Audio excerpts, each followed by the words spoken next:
하나님 말씀은 신약성경 고린도전서 10장 31절 한 절입니다.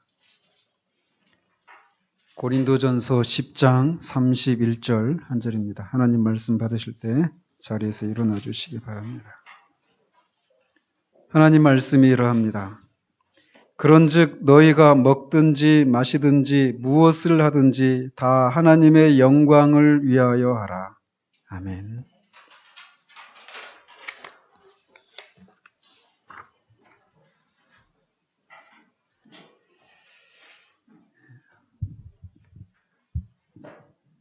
지난주에는 소요름답 강의의 서론적인 그런 부분을 말씀을 드렸고, 이제 오늘부터 본격적으로 소요름답 강의를 시작하도록 합니다.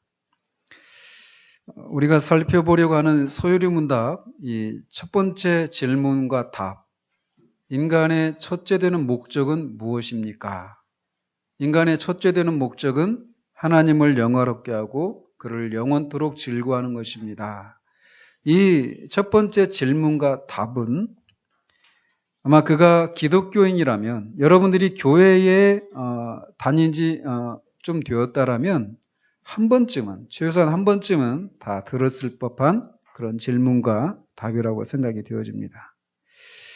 인간의 최고의 목적은 무엇인가? 이렇게 번역을 하기도 하고, 어떤 곳에서는 인간의 제일 되는 목적이 무엇인가? 인간의 최고의 목적이 무엇인가? 이렇게 번역을 하기도 합니다. 근데 이 질문을 다른 식으로 좀 바꾸면 인생의 목적이 무엇인가? 라고도 바꿀 수 있습니다. 즉, 왜 사는가? 무엇을 위해서 사는가? 이렇게도 바꿀 수 있는 질문입니다. 따라서 이 질문, 인간이 존재하는 이유가 뭐냐? 왜 사느냐? 무엇을 위해서 사느냐라고 하는 이 질문은 비단 그가 기독교인에게만 더 해당되어지는 질문이라기보다는 모든 사람들에게 해당되는 질문이다라고 할 수 있습니다. 그렇기 때문에 그리스도인의 최고의 목적은 무엇인가라고 말하지 않고 인간의 최고의 목적은 무엇인가라고 말을 하는 것입니다. 지난 인류 역사 가운데 수많은 사람들이 이런 질문을 던졌고 이 질문에 대한 답을 이렇게 저렇게 제시해 왔습니다. 그리고 이런 질문들은 어떤 지적인 수준이 굉장히 높은 사람들만 던지는 것이라고 생각을 해서는 안 됩니다. 흔히들 갱년기를 지나는 여성들이 중년의 위기라고 하는 시기를 거치죠. 다 그런 건 아닙니다. 또 반드시 그렇게 해야 되는 것은 아니죠.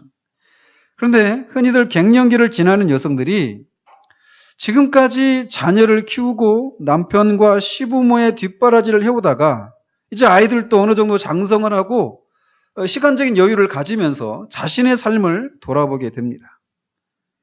그러면서 인생에 대한 굉장한 회의와 이 허무함이 밀려와서 힘들어하는 경우들을 종종 보게 됩니다. 나는 지금까지 무엇을 위해서 살아왔지? 내 인생은 어디 있는가? 나는 누구인가? 이런 질문들이 밀려오면서 갑자기 모든 것이 허무해지고 삶의 의욕을 잃어버리고 방황을 하는 경우들을 심심치 않게 발견을 하게 됩니다. 비단 이것은 중년을 지나는 여성들에게서만 발견되는 것이 아니에요. 똑같이 남편들에게서도 이런 모습들을 발견합니다. 지금까지 정신없이 가족을 부양하기 위해서 밖으로 돌면서 열심히 일을 하면서 살아왔는데 어느 날 가정 안에서 자기가 이방인과 같은 그런 자신을 발견합니다. 자신은 마치 주로 밖에 있기 때문에 자녀들과 아내와 같이 지내는 시간들이 거의 없고 같이 얘기를 나누고 고민을 나누고 하는 이런 시간들을 거의 갖지 못한 채 수십 년을 그렇게 살다가 자신이 그 가족들 안에서조차도 낯선 사람처럼 보이는, 이 아이가 생각하는 것이 자기한테 낯설고 아내가 고민하고 있는 것이 자기한테 낯선 그런 자신을 발견합니다. 자신은 지금까지 돈 벌어다 주는 기계처럼 그렇게 인생을 살아온 것은 아닌가라고 하는 그런 회의가 밀려오면서 심각한 그런 어려움을 겪는 것도 종종 발견하게 됩니다. 동일한 질문이, 이런 질문이 비단 어른들에게만 생겨나는 질문이 아닙니다. 어린아이는 어린아이 나름대로, 또 청소년들은 청소년들의 수준에서, 청년들은 또 청년의 수준에서 이런 질문들을 던지면서 이에 대한 답을 찾기 위해 방황을 합니다. 비록 자신 안에 일어나는 이런 근본적이고 진지한 질문에 대한 답을 자신의 말로 논리 정연하게 표현할 수 없는 사람이라고 하더라도 사람은 누구나 이런 질문을 가지고 있고 이 질문에 대한 나름대로의 답을 따라서 살아가게 되어 있습니다. 사람은 그냥 막 사는 것 같지만 그렇지 않아요. 배운 사람이든 배우지 못한 사람이든 어린 사람이든 나이가 든 사람이든 사람은 자신 안에 있는 어떤 가치관을 따라서 살아가게 되어 있습니다. 저는 여러분들에게 진지한 질문을 던지고 싶습니다. 여러분들은 왜 사십니까? 여러분들은 무엇을 위해서 살아가십니까? 왜 공부를 하십니까? 왜 좋은 직장에 들어가려고 그렇게 애를 쓰십니까? 결혼을 앞두고 있는 시점이 됐는데 왜 결혼을 하려고 합니까? 왜 자녀를 양육하려고 합니까?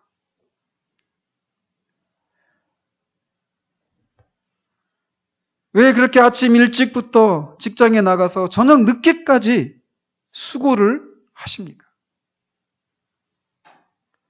어쩌면은 정신없이 사느라고 이런 질문은 자신에게는 사치스러운 것이라고 생각하면서 살아오셨을지도 모릅니다. 지금도 그냥 눈 뜨면 당연히 직장 가고 당연히 학교 가고 당연히 공부하고 일하고 자녀 키우고 그렇게 사는 게 그게 인생이지 뭘 대단한 게 있어 라고 하면서 그냥 그렇게 살아가실 수 있을지 모르겠습니다. 그러나 소요리문답 제1문답은 우리 인생으로 하여금 우리가 무엇을 위해서 살아가는지, 우리가 왜 살아가는지 이 질문 앞에 우리를 서도록 이렇게 진지한 질문으로 시작을 하고 있습니다.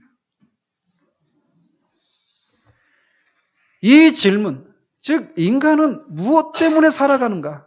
인간이 사는 이유가 또 목적이 무엇인가에 대한 질문에 다양한 대답을 할 수 있을지 모릅니다. 이런 질문에 대해서 수많은 사람들이 대답을 해왔는데 그 중에 한 사람인 그리스의 철학자였던 아리스토텔레스는 이렇게 말을 합니다. 행복은 삶의 의미이며 목적이고 인간 존재의 궁극적 목표이며 지향점이다. 즉 인간의 존재의 목적은 뭐냐? 행복을 누리는 것이다라는 거예요. 행복하기 위해서 인생은 사는 것이다라는 거예요. 여러분들은 이 대답에 대해서 동의가 되십니까? 인간의 제일 되는 목적이 하나님을 영화롭게 하고 그를 영원토록 즐거워하는 것입니다라고 하는 이 대답을 이미 알고 있는 여러분들에게 인간의 존재의 목적은 행복을 누리기 위해서입니다라고 말하면 아니 그게 아닙니다. 하나님을 영화롭게 하는 것이지 행복을 누리는 것이라니요 라고 대답을 하실지도 모르겠어요. 그런데 인간의 존재의 목적이 이렇게 행복을 누리는 것에 있다라고 말하는 사람은 이교도였던 아리스토텔레스와 같은 사람들만 말하는 것이 아닙니다. 팡세라고 하는 수필로 유명했던 블레이즈 파스칼은 이렇게 말을 합니다. 모든 인간은 행복을 추구한다. 이 파스칼도 얀센파에 속했던 그리스도인이었습니다. 근데 그가 그렇게 말을 하는 거예요. 모든 인간은 행복을 추구한다. 예외가 없다. 동원하는 방법은 다를지라도 인간은 누구나 그 목적을 지향한다. 즉 행복을 지향한다라는 것입니다. 전쟁에 나가는 사람도 있고 기피하는 사람도 있지만 나가는 사람이나 전쟁을 기피하는 사람 다 이 행복을 목표로 전쟁에 나가기도 하고 전쟁에 나가지 않기도 한다라는 거예요. 인간의 의지는 이 목표 이외에는 단 한 발짝도 떼지 않는다. 이것이야말로 만인의 모든 행동의 동기다. 목매어 자살하는 자도 마찬가지다라고 말을 합니다. 잘못된 동기이기는 하지만 자살을 하는 사람도 행복을 위해서 자살을 한다라고 말할 수 있다는 거예요. 자신의 삶이 불행하고 자신에게 행복을 가져다 주지 않고 있기 때문에 고통스러워서 죽는 것이 사는 것보다 더 행복할 것이다라고 생각하면서 자살을 한다는 것이죠. 그렇기 때문에 심지어 자살을 하는 사람조차도 행복하기 위해서 그렇게 그 행동을 한다는 거예요. 뿐만 아니라 청교도 목사였던 조나단 에드워즈는 이렇게 말을 합니다. 모든 인간의 영혼은 필연적으로 행복을 갈망한다. 그것은 선인과 악인을 막론하고 인간 본성의 보편적 욕구다라고 말을 합니다. 행복을 갈망하는 것은 그가 사람이라면 필연적이라는 것입니다. 그리고 이 행복을 갈망하는 것은 선한 사람들만 갈망하는 것이 아니라 악인들도 갈망하는 것이라는 거예요. 모든 사람들에게 해당이 되는 공통적인 그런 요소라는 것입니다. 이렇게 그리스도인이었던 사람이나 또는 그리스도인이 아니었던 이교도 철학가도 똑같이 인간의 모든 행동의 동기는 행복이다. 행복을 얻기 위한 것이다라고 말을 하고 있다는 거예요. 그리고 이것은 필연적이라는 것입니다. 행복하기 위해서 공부하고 행복하기 위해서 결혼하고 자녀를 낳고 양육하기 위해서 애를 쓴다라는 거예요. 따라서 인간이 행복을 갈망하는 것은 잘못된 것이 아니라 이거는 필연적인 것이다라고 하는 것을 우리가 먼저 인정을 해야 됩니다. 문제는 어떻게 행복해질 수 있는가이지 어디에서 행복을 찾을 수 있는가 이것이 문제이지 행복을 갈망하는 것 이것 자체가 문제는 아니라는 것입니다. 이 세상에서 행복을 구하지 않는 사람은 단 한 사람도 없습니다. 따라서 사람들은 행복해질 수만 있다면 바다와 땅끝까지라도 뒤져서 반드시 그것을 찾아내고야 말겠다라고 하는 자세로 삶을 살아갑니다. 사람마다 자신을 행복하게 해준다고 생각하는 것은 다양합니다. 그것이 돈이 될 수도 있고 여자나 남자와 같은 사람일 수도 있고 가족이 될 수도 있고 자녀가 될 수도 있고 건강이 될 수도 있습니다. 끝없는 쾌락이 자신을 행복하게 해줄 수 있다고 생각하기도 합니다.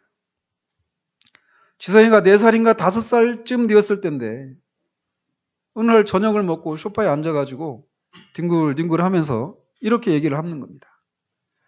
빨리 아침이 되었으면 좋겠다. 왜? 아침이 되면 밥을 먹을 수 있잖아. 어린아이인데도 밥을 먹는 행복 때문에 하루를 기다리고 사는 거예요. 어떤 사람은 그렇게 쾌락, 식도락 이런 것을 통해서 자신이 행복을 누릴 수 있다고 생각을 합니다. 어떤 사람은 예쁜 얼굴과 몸매를 가지면 자기가 행복할 것이라고 생각을 합니다. 어떤 사람은 명예를 얻고 아주 높은 그런 지적인 그런 성취를 하면 될 것이다라고 생각을 해요. 예술이나 스포츠를 통해서 자신이 행복을 누릴 수 있다라고 생각을 합니다. 여러분들 그 아주 훌륭한 그런 축구 선수나 야구 선수 이런 사람들 인터뷰하는 거 한번 보십시오. 그들에게 이런 질문을 던집니다. 기자가 종종.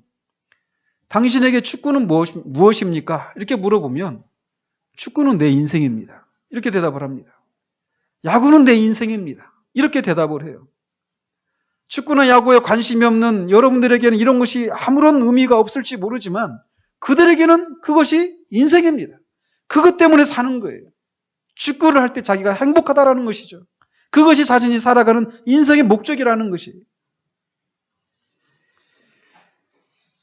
이렇게 다양한 것들 속에서 사람들은 행복을 찾으려고 노력을 한다라는 것입니다.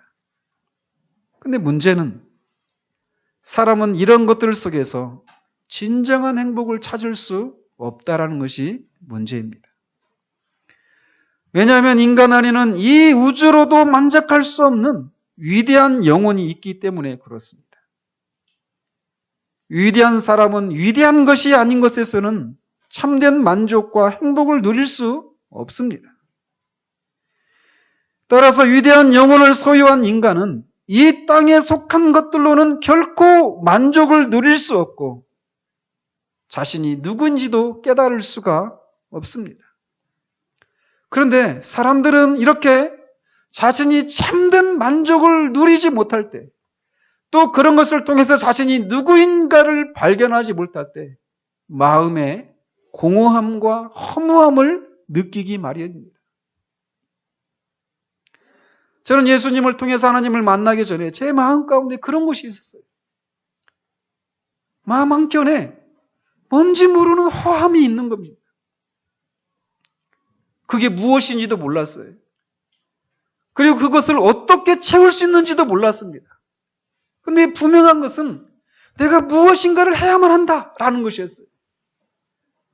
내가 무엇인가를 해야만 내 안에 있는 이 공허함, 이것을 채울 수 있을 것이다라고 하는 막연한 생각을 가지고 있었습니다. 그러면서 내가 나중에 직장을 잡고 좀 사회적으로 안정이 되면 그때 하리라. 뭘 해야 되는지도 몰랐어요. 그러나 무엇인가는 해야 한다라고 하는 이런 막연한 공허함, 허무함, 허함, 이것을 가지고 있었죠. 여러분이 그 카페에 올려놓은 한 영화 있죠. 인카운터라고 하는 영화.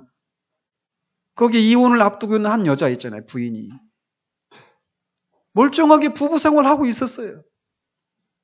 근데 마음 한켠에 뭔지 모르는 허함이 있는 겁니다. 자신은 그것을 찾아서 나가야 되겠다라는 거예요. 가정을 깨고 결혼 관계를 깨뜨리고 그 무엇인가를 찾아 나가야 되겠다라는 거예요. 본인은 그게 뭔지도 모릅니다. 사람들은 그런 존재입니다.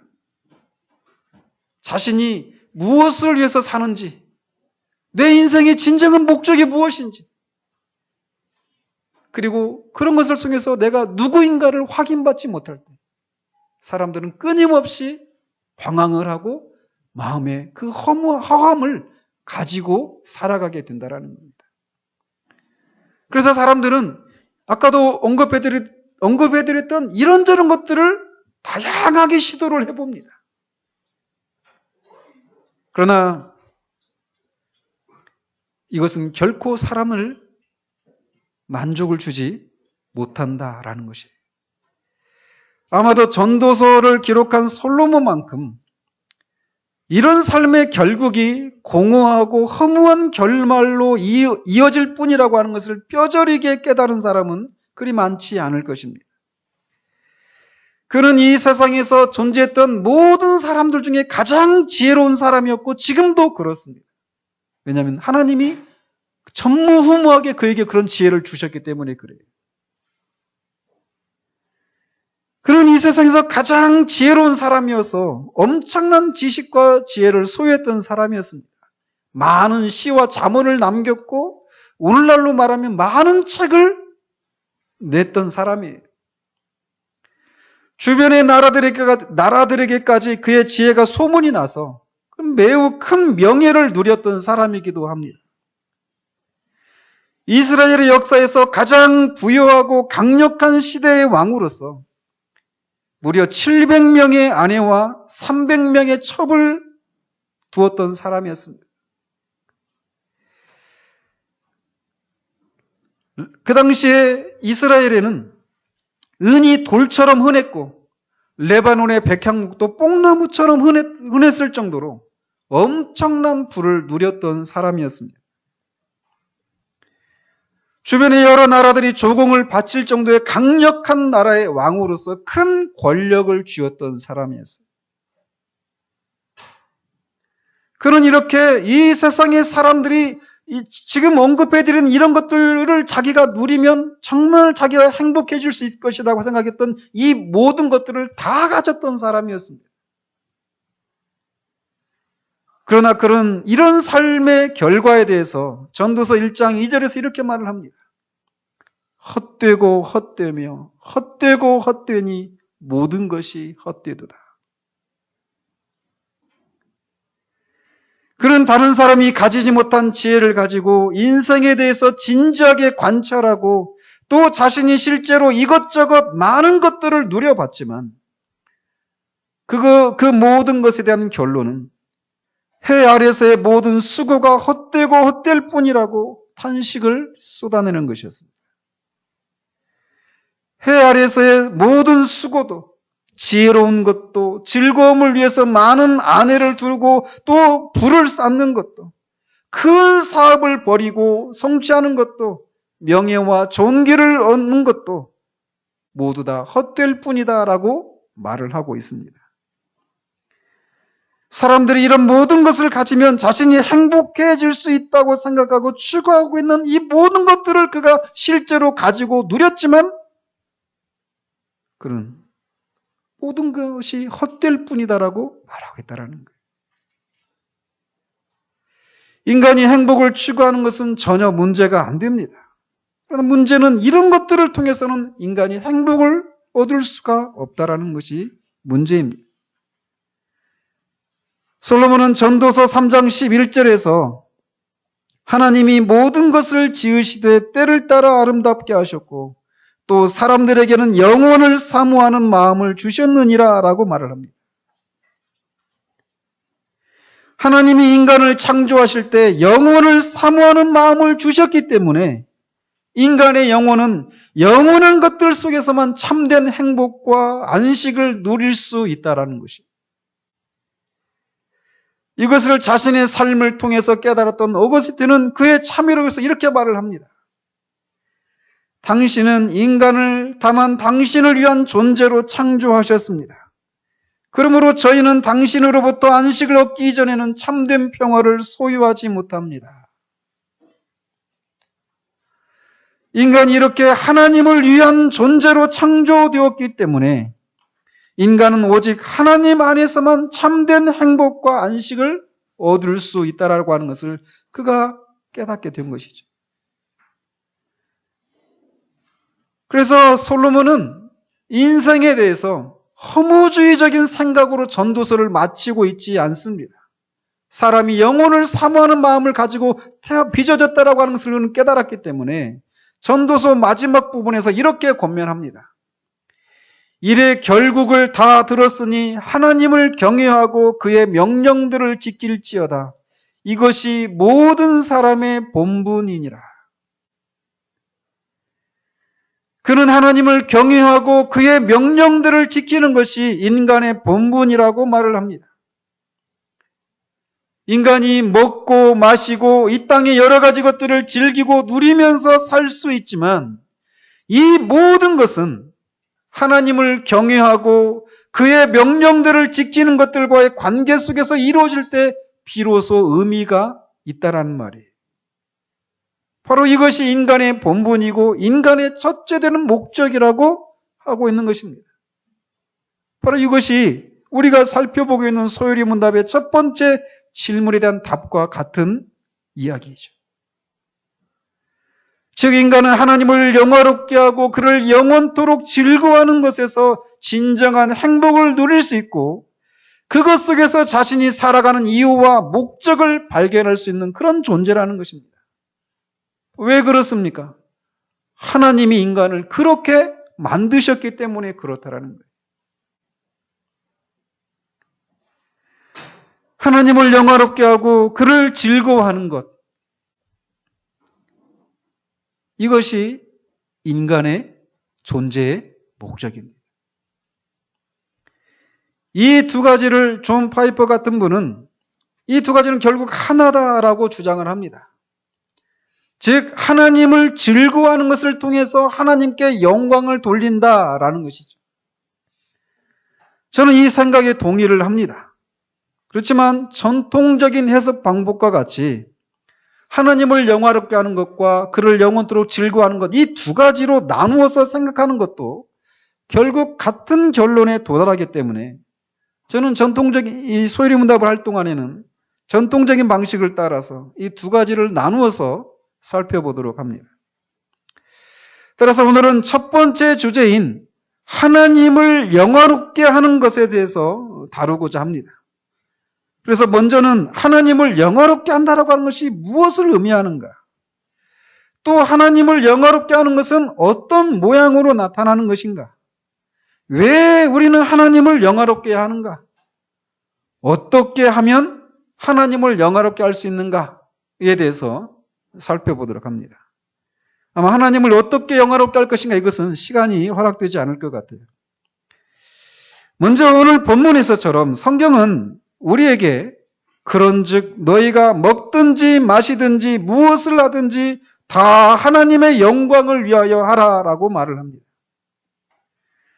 즉 우리가 무엇을 하든지 그 모든 행위의 목적은 하나님의 영광을 위한 것이어야 한다라고 말하고 있습니다.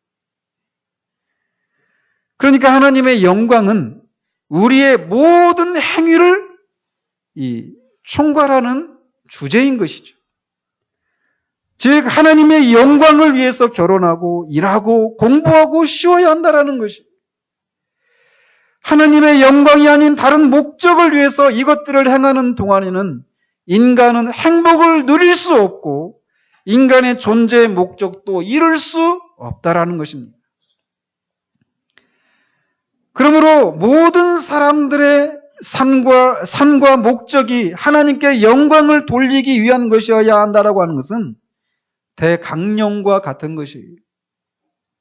주님은 어떤 계명이 가장 큽니까? 라고 묻는 율법사에게 내 마음과 목숨과 뜻과 힘을 다해 내 여호와 하나님을 사랑하라. 그리고 둘째는 이와 같으니 내 이웃을 내 몸과 같이 사랑하라 라고 말씀하시면서 이것이 모든 율법과 선지자의 강령이니라 이렇게 말합니다. 강령이다라고 하는 것은 마치 못을 박는 것과 같은 거예요. 못을 박고 수건을 걸 수 있잖아요. 못을 박아야. 못을 박지 않고 수건을 걸 수가 없습니다.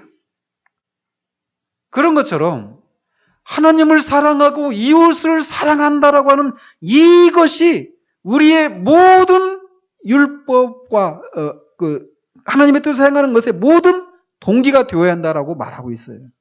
그런 것처럼 하나님의 영광을 위해서 살아가는 것, 이것이 우리의 삶의 대강령이다라고 하는 것은 이 하나님의 영광을 위해서 우리가 공부하고 결혼하고 자녀를 키우고 학교에 가고 직장에서 일하고 하는 이런 것이 아니라면 아무 의미가 없다라는 것입니다.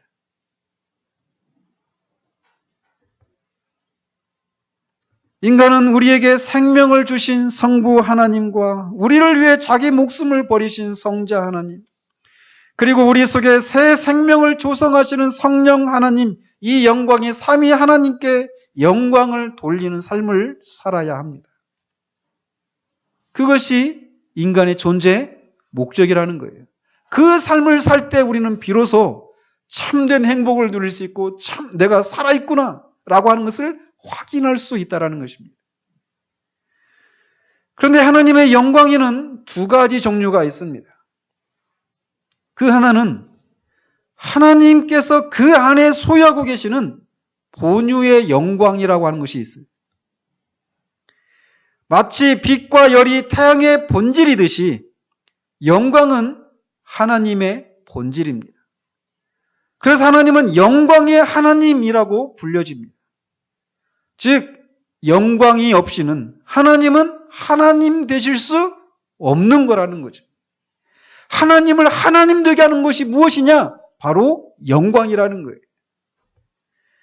사람을 포함한 피조물도 어느 정도의 영광을 하나님이 나눠주셨기 때문에 누립니다. 그래서 어떤 사람은 힘이 세요. 그것이 그에게 영광이죠. 그러나 힘이 센 사람만 사람입니까? 저같이 힘이 없는 사람은 사람이 아닌 것이 아니잖아요. 그죠? 즉 사람이나 다른 피조물들에게 있어서 영광이라고 하는 것은 그 피조물을 피조물 되게 하는 것은 본질적인 것은 아니라는 거예요. 힘이 없어도 사람은 사람입니다. 지혜가 부족해도 사람은 사람이에요. 지혜를 가지면 그게 영광이 되겠죠. 그러나 피조물들에게 있어서는 영광이 그 피조물을 피조물 되게 만드는 본질적인 것은 아니라는 거예요. 그러나 하나님에게 있어서는 다릅니다.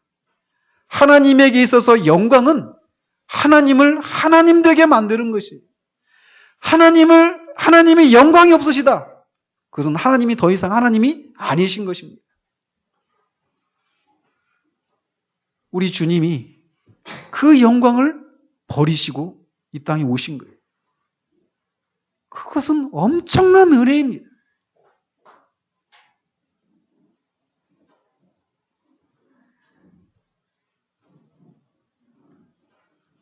이렇게 하나님을 하나님 되게 만드는 그 본질적이고 본유적인 영광, 이것을 우리가 더해드린다. 이런 의미가 아니라는 거예요. 하나님께 영광을 돌려드린다. 이것이.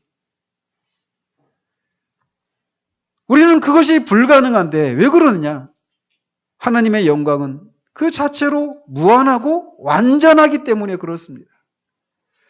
따라서 여기서 인간이 하나님을 영화롭게 한다라고 말할 때 그것은 하나님의 이 본유적인 영광에 인간이 무엇인가를 더한다. 이런 뜻이 아니라는 거예요. 그렇다면 여기서 하나님께 영광을 돌린다라고 하는 것은 무엇을 의미합니까? 그것은 해나 달과 같은 의식이 없는 피조물들이나 또는 여기 있는 그런 식물과 같은 것들 또는 동물과 같이 어느 정도 의식이 있는 피조물 그리고 저와 여러분들과 같은 이성을 가진 인간들 또 천사들이 이 하나님의 영광을 드러내고 그것을 반사하고 그 영광을 드높이는 것을 의미합니다. 인간의 입장에서 말한다면 우리가 우리의 삶과 행위를 통해서 하나님을 영화롭게 하고 그를 존귀하게 하는 것을 말하는 거예요. 우리가 하나님께 영광을 돌리는 방법은 그의 이름을 높이고 다른 사람들 앞에서 그를 존귀하게 만드는 것에 있습니다. 성경에서는 우리가 하나님께 영광을 돌리는 행위는 세 가지 형태로 이루어진다라고 말을 하고 있습니다. 첫 번째로는 하나님을 찬미하는 것이. 그냥 입술로 내가 아는 찬송을 그냥 따라 부르는 거, 이것이 찬미가 아닙니다. 이것을 다른 말로 예배하는 것이다 라고 말할 수도 있습니다. 아까도 우리가 시편 100편에서 읽은 것처럼 송축할지어다라고 말할 때 그 송축한다라고 하는 것도 같은 맥락이 있는 것입니다. 즉 하나님을 우리 생각의 가장 높은 위치에 모시고 그분을 경외하는 것을 의미합니다. 왜냐하면 하나님 안에는 경탄과 기쁨을 자아낼 수밖에 없는 모든 것들이 들어있기 때문에 그렇습니다. 하나님 안에는 모든 아름답고 영광스럽고 좋은 것들이 모두 그 안에 집결되어 있어요.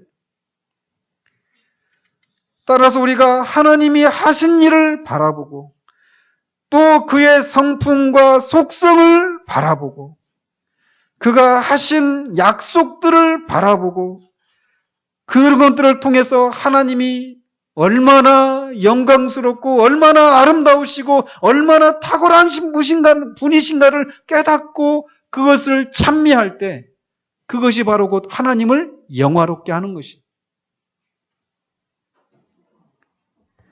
누구든지 하나님을 알면 또한 그분이 하신 일을 알면 그를 찬양하고 마음 깊은 곳에서부터 터져나오는 찬미를 올려드릴 수밖에 없는데 그렇게 하는 것이 바로 하나님을 영화롭게 하는 것이다라는 거예요.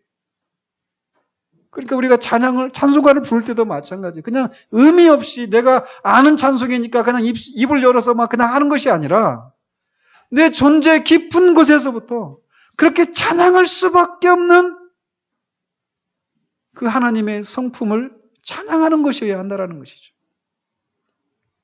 이렇게 하나님을 영화롭게 하는 것은 찬미하는 것을 통해서 나타납니다. 두 번째는 하나님을 사랑하는 것을 통해서 하나님을 영화롭게 합니다. 하나님은 인간의 사랑을 받으시면 영광을 받으신 것으로 간주하십니다.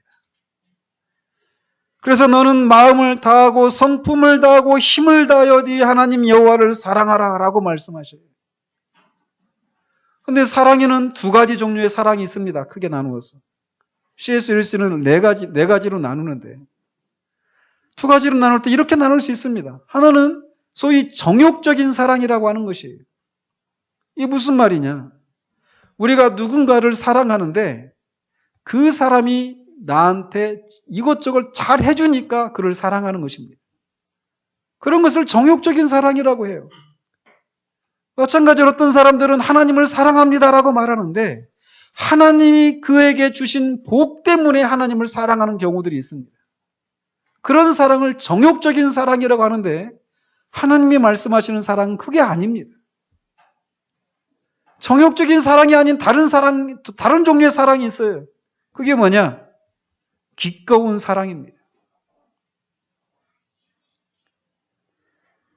이는 사람이 그 친구가 그냥 친구이기 때문에 기뻐하는 것처럼 기꺼운 마음에서 우러나는 사랑을 말합니다.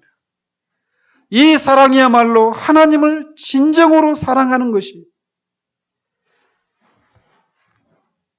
이렇게 하나님을 사랑하는 것은 하나님을 영화롭게 하는 것이다라고 성경은 말을 합니다. 저는 너무나 자주 우리가 이렇게 하나님을 사랑하지 않는 것을 인해서 하나님 앞에 회개를 하곤 합니다. 우리가 자녀들을 바라볼 때도 자녀들이 우리같이 부족하기 짝이 없는 우리를 진심으로 기꺼운 마음으로 사랑하지 않고 단지 의무적으로 심지어는 싫어하고 반항하는 이런 것을 겪게 될 때 우리의 마음은 얼마나 아픕니까? 그런데 우리는 얼마나 자주 우리의 영혼을 낳으신 하나님, 우리를 보호하시고 우리에게 이 모든 것들을 주신 하나님을 사랑하지 않고 그분을 부담스러워하고 마지못해 하는 경우들이 얼마나 많은가라는 거예요. 하나님, 우리가 전심으로 하나님을 사랑할 때 그것을 당신을 영화롭게 하는 것으로 간주를 합니다. 마지막으로 하나님을 영화롭게 하는 것은 순종이라고 하는 형태를 통해서 나타나기 마련입니다. 이것은 우리가 우리 자신을 하나님께 온전히 드리고 그분을 섬기기 위해서 준비 태세를 갖추는 것을 말하는 거예요. 하나님 보좌 앞에는 하나님을 시중들기 위한 천사들이 모여 있습니다. 그들은 하나님의 명령을 내리면 기꺼이 그것에 순종하려고 하는 태도로 하나님 앞에 기다리면서 하나님을 영화롭게 하고 있는 것이에요. 마찬가지로 우리도 하나님을 위해서 섬기기 위해서 우리의 삶을 그분께 드리고 그분 앞에 준비되어 있고 그렇게 주님의 뜻에 순종하는 것을 통해서 하나님을 영화롭게 할 수 있는 것입니다. 우리의 머리로는 그를 알려고 애를 쓰고 우리의 입술과 혀로는 그를 찬미하고 우리의 손과 발을 통해서는 그가 하시기를 원하시는 삶을 살아내는 그 순종의 삶이 하나님을 영화롭게 하는 것이라는 거예요. 그렇다면 우리가 하나님을 영화롭게 해야 하는 이유가 무엇일까요? 첫 번째로는 그분이 우리를 존재하게 하셨기 때문에 그렇습니다. 아까도 읽었던 시편 100편 3절에서 그는 우리를 지으신 자요 라고 말을 합니다. 우리가 위험에 처했을 때 누군가가 우리의 생명을 구해준다면 우리는 그를 우리의 생명의 은인이라고 말하면서 평생 그의 은혜를 갚기 위해서 애를 쓸 것입니다. 그러나 하나님은 이 생명을 우리에게 주신 분이십니다. 우리는 그분으로 말미암아 오늘도 숨쉬고 있고 생명과 더불어서 삶의 모든 안락을 누릴 수 있습니다. 그런 우리에게 건강을 주시고 우리의 삶을 유지할 수 있는 힘을 공급하기 위해서 우리에게 음식도 제공해 주시는 분이십니다. 즉 모든 것이 주님으로부터 나왔어요. 모든 것이 주님으로부터 말미암습니다. 그렇기 때문에 그에게 영광을 돌리는 것은 너무나 합당한 것이라는 것입니다. 두 번째로 우리가 하나님을 영화롭게 해드리는 이유는 하나님이 모든 만물을 이 하나님의 영광을 위해서 지으셨기 때문에 그렇습니다. 잠언 16장 4절에서 여호와께서 온갖 것을 그 쓰임에 적당하게 지으셨나니 라고 말을 합니다. 모든 만물이 다 어떤 쓰임, 어떤 목적을 위해서 만들어졌다라는 거예요.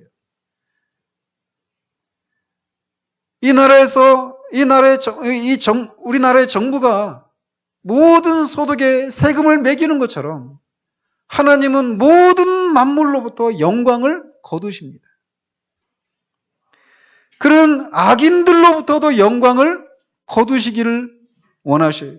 그래서 바로를 통해서도 영광을 얻을 것이다라고 말씀을 하십니다. 비록 악인들은 하나님께 영광을 돌리려고 하지 않는다 하더라도 하나님은 그들로부터도 영광을 받으십니다. 그러나 특별히 하나님은 경건한 자들을 당신의 영광을 위해서 지으셨습니다. 이 백성은 내가 나를 위하여 지었나니 나의 찬송을 부르게 하려 함이니라.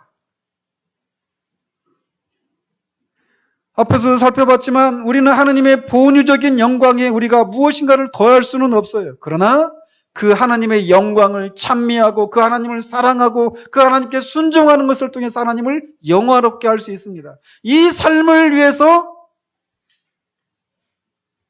경건한 자들을 만드셨다는 거예요. 인류 중에 얼마를 하나님이 택하셔서 그들을 왕 같은 제사장으로 만드시고 그를 구원해내신 하나님의 아름다운 덕을 찬미하도록 하기 위해서 하나님이 그들을 택하셨다라는 것입니다. 세 번째로 하나님의 영광에는 하나님께 영광을 돌려드려야 되는 세 번째 이유는 하나님의 영광에는 고유한 가치와 탁월함이 있기 때문에 그렇습니다.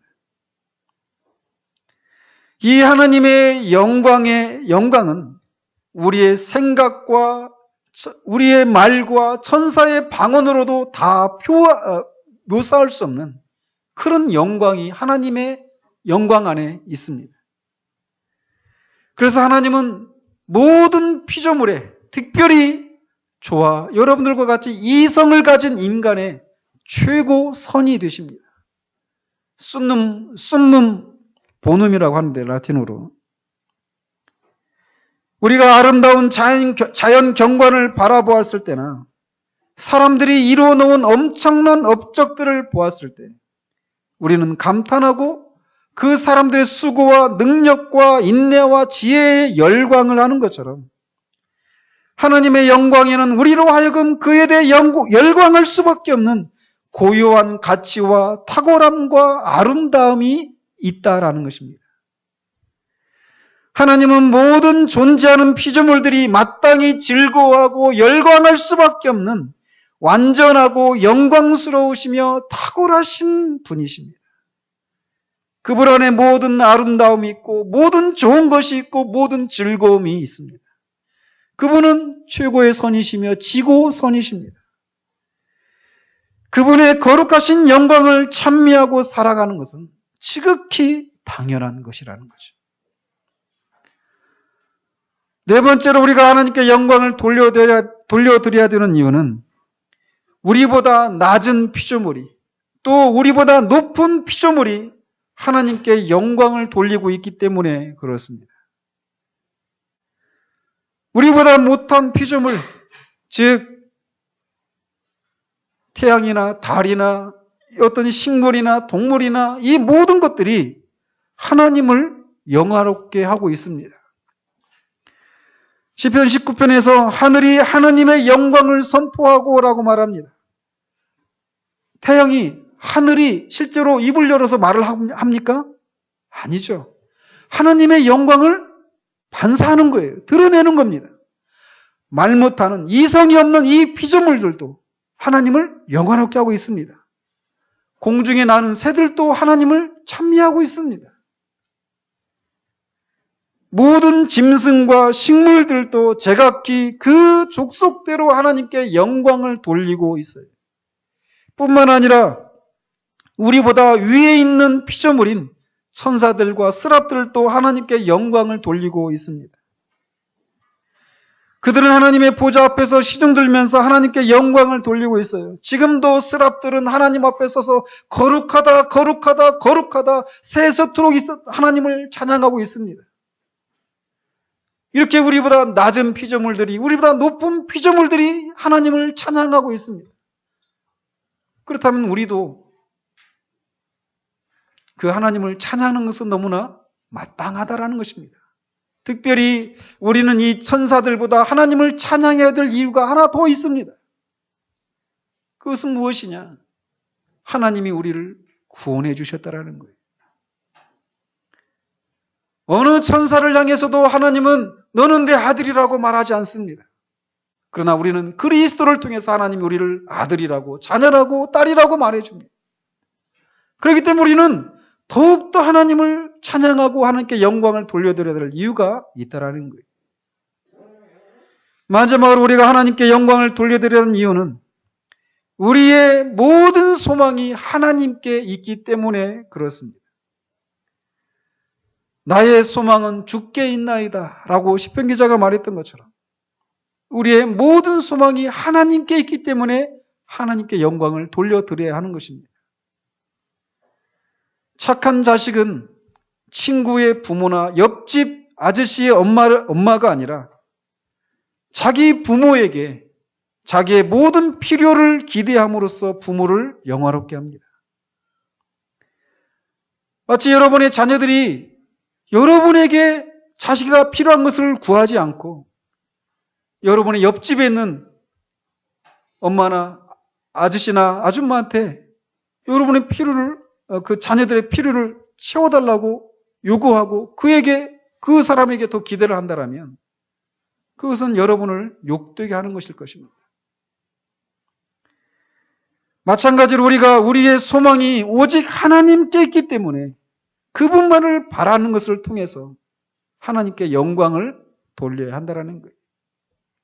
하나님이 아닌 사람이나 돈이나 다른 피조물들에게서 소망을 발견한다면 그것은 하나님을 모욕하는 것입니다. 그러나 우리의 소망은 오직 하나님 한 분에게만 있습니다. 그렇기 때문에 우리는 하나님을 바라봄으로 그분께 영광을 돌려야 해요.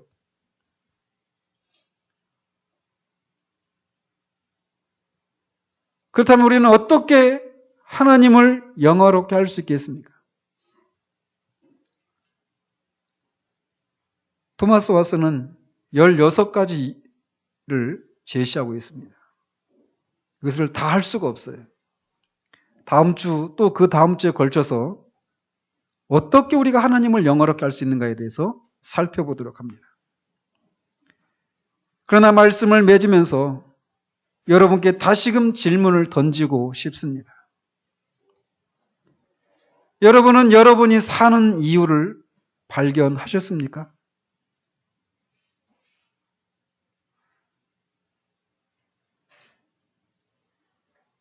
제 개인적인 얘기를 말씀드려서 죄송하지만 아까도 말씀드렸듯이 제가 회심하기 전에 제 안에 무엇인가 험이 있었어요. 그게 무엇인지도 몰랐습니다. 어떻게 해야 그걸 채울 수 있는지도 몰랐어요. 근데 하나님의 은혜로 저는 그것을 발견했습니다. 제 회사에서 4년을 근무하고 대리 진급을 했습니다. 저 입사 동기들이 이제 43명인가 입사를 같이 했는데 대리 진급을 하고 4년 만에 한 자리에 모였습니다. 교육을 받기 위해서. 연수원에 가서 교육을 받는데 연수 부장님이 한 사람 한 사람에게 돌아가면서 얘기를 하라고 그래요. 지난 4년 동안 여러분에게 있었던 가장 의미 있는 일들이 무엇인지 하나씩 다 말해보라고 시켰습니다. 어떤 사람은 나는 결혼했다. 나는 아들을 낳았다. 딸을 낳았다. 뭐 이런저런 것들 했다. 대부분 그렇게 대답을 했습니다. 제 차례가 되어서 저는 이렇게 말했어요. 저는 지난 4년 동안 결혼도 못했고 따라서 아이도 낳지 못했습니다. 그러나 저는 내가 누구이고 내가 무엇을 위해서 사는지 알게 되었습니다.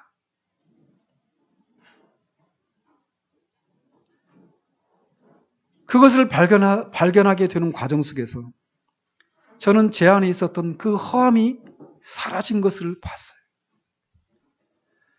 저는 제가 살아있다라고 하는 것을 확인할 수 있었습니다. 그것이 바로 이것입니다. 내가 있기 전에도 하나님이신 그 하나님을 즐거워하는 것, 그 하나님을 영화롭게 하는 것, 그 속에서 제가 발견되었고 그 속에서 제가 참된 만족과 행복을 누릴 수 있다라고 하는 것을 알고 누리게 되었던 거예요. 그 무엇으로도 채울 수 없었던 밑이 빠진 무적인 것 같은 내 영혼의 그 빈잔을 하나님을 즐거워하고 하나님을 영화롭게 하는 이것을 통해서 체험받았을 때 저는 참된 만족을 누릴 수 있었습니다. 하나님을 영화롭게 하고 그분을 즐거워하는 것이 여러분이 살아가는 이유라고 또 목적이라고 말할 수 있습니까? 이렇게 말할 수 있는 사람은 오직 그리스도인만 말할 수 있습니다. 비록 이 일에서 실패하는 일이 잦을지라도 그래도 내가 살아가는 이유가 바로 이것입니다라고 말할 수 있는 사람. 그 사람은 진정으로 행복한 사람입니다. 왜냐하면 인간은 하나님을 영화롭게 하고 그분을 영원토록 즐거워하는 것에서 참된 행복을 누릴 수 있는 존재로 만들어졌기 때문에 그래요. 이것을 발견한 사람들은 비록 삶이 고단한 때를 지난다 하더라도 삶의 이유와 목적을 발견하지 못한 사람들처럼 방황하고 인생의 허무함으로 인해서 삶을 포기하거나 삶에 대한 아무런 목적도 없이 방황하는 삶을 살지 않습니다. 다시금 여러분에게 진지하게 묻습니다. 여러분은 삶의 이유를 발견하셨습니까? 자녀 때문입니까? 가족 때문에 그렇습니까? 살아가는 사람, 살아가는 아내, 남편 때문에 그렇습니까? 살아가십니까? 네, 좋습니다. 그러나 이 모든 것이 하나님을 영화롭게 하고 그를 즐거워하는 것이라고 하는 이 대강령에 걸려 있는 것이어야 합니다. 그러기 전까지는 우리는 애를 써도 바닷물, 갈증을 느끼는 사람이 바닷물을 먹으면 잠시는 갈증이 해소되는 것 같지만 결국은 그 바닷물이 그 사람을 죽음으로 내모는 거죠. 하나님을 영화롭게 한다라는 것, 하나님을 즐거워한다라고 하는 것, 여기에 우리의 삶이 걸리지 않는다라면 우리는 끊임없이 목말라하고 끊임없이 허덕이고 허무한 삶을 살 수밖에 없습니다. 지금 난 이런 삶을 몰라도 나는 제법 행복하게 살고 있는데요. 속는 것입니다. 여러분은 그 정도로 그런 정도로 만족하며 살아갈 사람들이 아니라는 것이에요. 바라기는 이 주제를 살펴가는 동안 자신을 돌아보고 한 번밖에 없는 인생의 첫째 목적이 바로 이것입니다라고 말할 수 있는 사람들이 되어지기를 바랍니다. 이것을 발견한 사람들은 가장 큰 보화를 발견했다는 사실들을 기억하시기 바랍니다. 내가 누구인지 아는데, 내가 무엇을 위해서 아는데, 무엇을 위해서 살아가는지 아는데, 잠시 삶이 고단하면 어떻습니까? 이 첫 번째 질문에 대한 답을 여러분이 아멘으로 대답할 수 있는 그런 사람들이 되어지기를 우리 주님 이름으로 축원드립니다.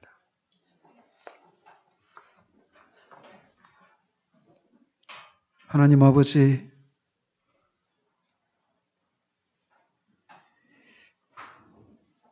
우리는 하나님이 우리를 만드셨기 때문에, 하나님이 만드시되 우리 안에 영혼을 사모하는 마음을 주셨기 때문에, 우리 안에 영원한 것이 아니면 참된 만족을 누릴 수 없는 위대한 영혼을 우리에게 주셨기 때문에, 영원한 것, 영원하신 하나님과 관계되는 일이 아니면 우리는 참된 만족을, 행복을 누릴 수 없는 존재로 만드셨다는 사실들을 우리가 고백할 수 있는 우리가 될 수 있도록 주님 도우시옵소서.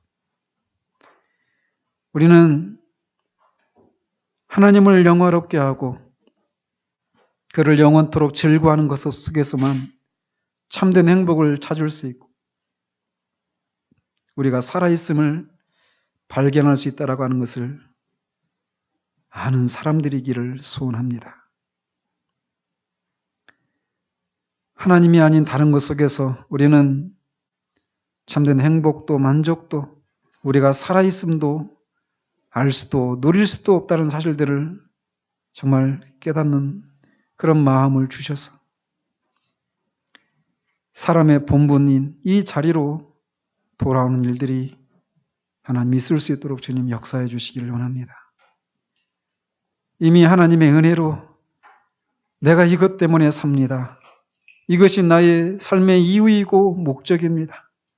이 하나님의 영광을 위해서 지금도 자녀를 기르고 직장에 다니고 공부를 합니다. 라고 하는 사실들을 깨달은 사람들은 끊임없이 이 사실에 견고하게 붙들려서 세상이 알 수도 없고 줄 수도 없는 그 참된 평강과 참된 만족을 누림으로 이 한 번밖에 없는 인생을 허무함을 메우기 위해서 하나님이 아닌 다른 것 속에서 찾느라 낭비해버리는 그런 삶을 살아가지 않도록 주님 도우시기를 원합니다. 우리가 얼마나 어마어마한 자리로 우리가 풀림을 받은 존재들인지를 알고 그것을 힘써 누리는 것을 통하여서 하나님께 기쁨을 드리는 그런 우리의 삶이 될 수 있도록 주님 역사해 주시기를 원합니다. 예수 그리스도 이름으로 기도합니다. 아멘.